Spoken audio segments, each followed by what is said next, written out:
Hey, this is Tuhon Aditya from LightHaven. Today we're going to go over some very simple mistakes that I see a lot of people make when they start doing partner drills. Now, although we're going to be focusing on the Filipino martial arts or the weapon-based martial arts over here, these can apply to basically any martial arts that you do. Anytime you're working with a partner, these same mistakes you often see. Before we begin, though, it will mean a lot if you subscribe to the channel. At the end of the video, if you liked what you saw, if you learned from what you saw, please like and share this video. If you have anything to add to the discussion below, please leave it in the comments. If you have any questions or requests for future videos, please also leave that in the comments down below. All of these things really do help out the school and the channel a lot. Our residential program is up and running again, so if you guys want to come down to Goa, stay with us, train with us, check out the link I'm going to leave down below. So the first thing you want to make sure of when you're starting any partner drill, and one of the biggest mistakes that people make is they do the drill in the wrong distance. So is it a long distance drill? Is it a medium distance drill? Is it a close range drill? What is the range within which the drill is happening, right?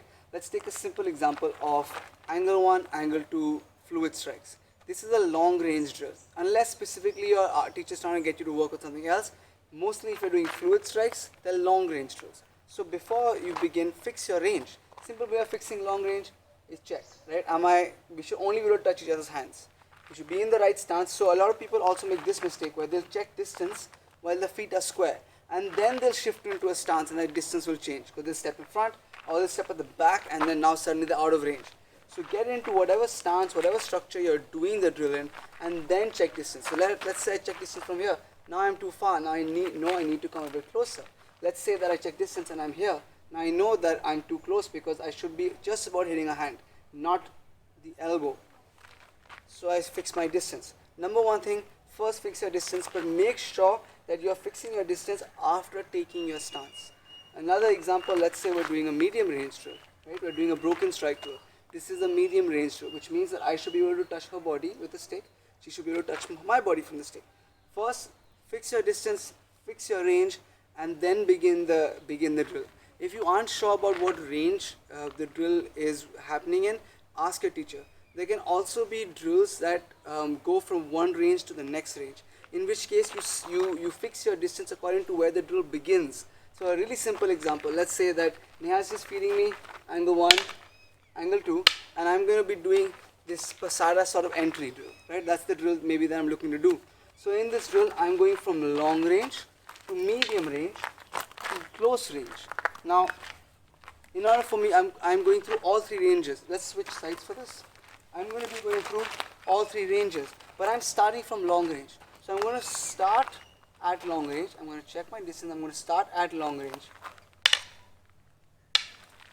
Then go to medium range. Then go to close range. But my starting range, I need to fix before I begin. One last thing mistake that people make when they're checking range is that they'll take the stance that they want, and they'll extend their hands, but they'll do it like this. This is not long range. This is actually medium range, because if I turn my hip and extend my shoulders, I can actually reach her body. But because I'm standing in this sort of hip square position, my shoulder is not extended, I'm thinking it's long range. This is not long range. Long range means if Neha goes back a bit, when I am at full extension, I can only hit her hand. When we're talking about range or measurements of range, we're talking about when you're at full extension, right? When I'm at full extension, I can hit Neha's hand. For medium range, when I'm at full extension, I should be able to hit Neha's body. So check your distance before the drill. Be in the stance that you're going to be using. Be at full extension, and that's how you're going to check the distance and get your range for the drill correct. The next big mistake that I see a lot of people make is either they're not sure about the targets, or they aren't sure about the angles, or they're being lazy and sloppy with targets or the angles. Simple example of this. Again, I'm going to try and keep the examples as simple as possible because they'll be easier for you to identify when you see this. With me and Neha just doing angle 1, angle 2, and I'm doing some sort of drill based off of angle 1, angle 2. Oftentimes you'll have people who in the beginning they'll start with these diagonal lines. They'll start with the diagonal lines, but as they get more comfortable, suddenly the diagonal lines start to get sloppy, and it'll become a horizontal line sometimes. It'll become something else sometimes. So let's take a simple example again of angle 1, angle 2.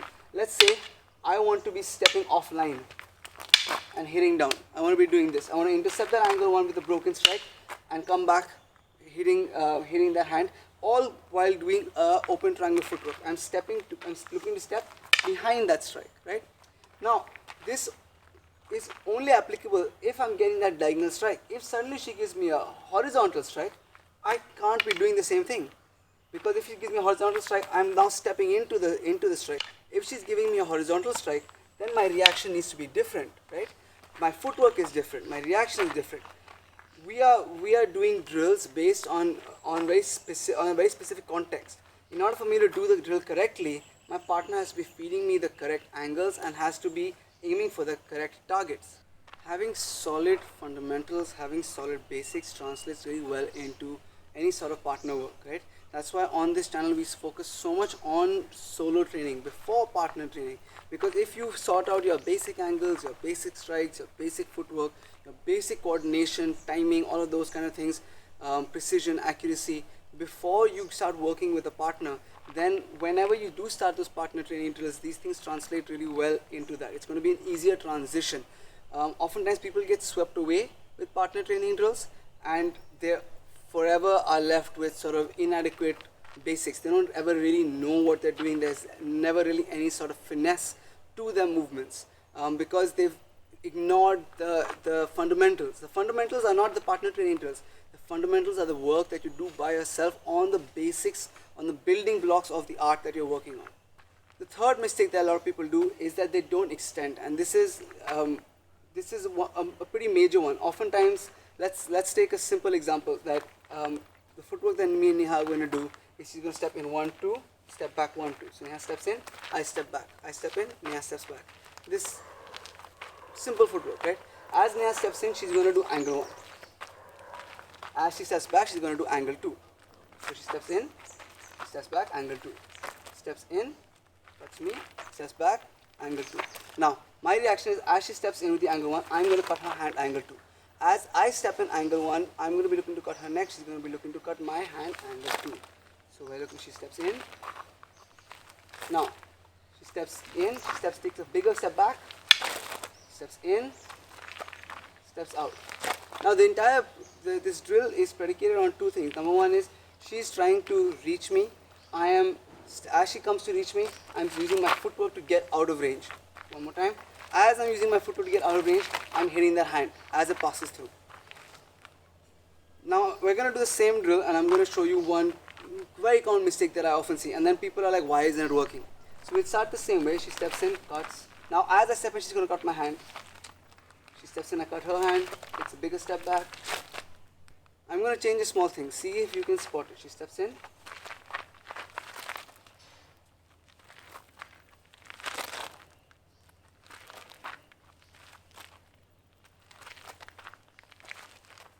She missed my hand both times.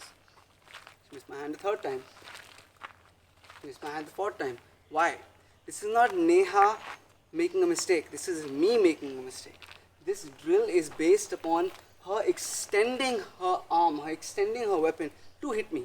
The entire point of long range is I want that extension. If that extension is not there, how do I hit her hand, right? So if I was not giving her, as I was coming back to cut her, I was keeping my arm short. If my arm is not there to cut, then she can't do the drill.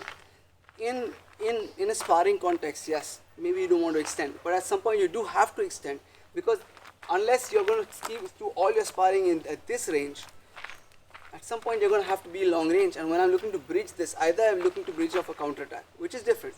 But if I'm looking to be offensive, I'm going to have to extend my arm at some point to reach her.